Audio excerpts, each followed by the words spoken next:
Hi, today's devotional is going to be on discipleship, and we're going to look at 2 Timothy 2:2, where Paul is writing to Timothy. It's Paul's last letter, or at least the last one we have, but it certainly reads as if it's Paul's final words to Timothy, saying, I've shown you things, and now it's your turn to go out and do what I've told you to do, and do what I've shown you how to do. And he says in 2 Timothy 2:2, he says this, "And what you have heard from me in the presence of many witnesses, entrust to faithful men who will be able to teach others also."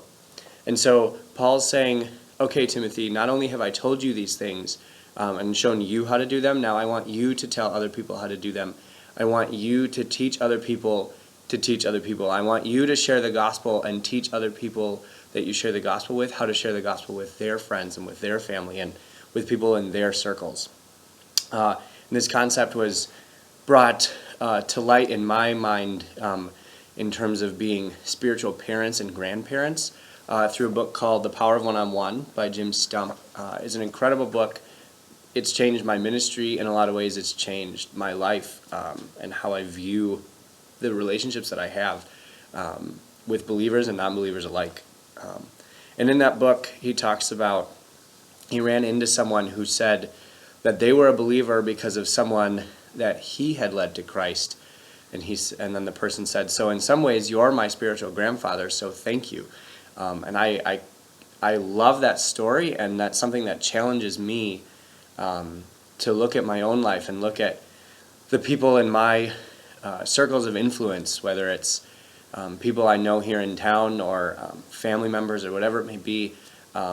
The idea of sharing the gospel with someone and then them coming to faith is awesome and something that motivates me all the time. But then secondarily, the idea that then after they're believers, I can train them to lead other people and have spiritual grandchildren, not for my sake, but for God's glory, is something that's encouraging to me and something that's really cool to think about. And so my encouragement to you would be to look at your relationships that you have with family and friends who are non-believers and think of them as people who could be led to Christ. Think of them as people who could be your spiritual children, and the person who led you to Christ, they could be their spiritual grandchildren. And eventually you might be blessed to have spiritual grandchildren as well, or even great-grandchildren or whatever.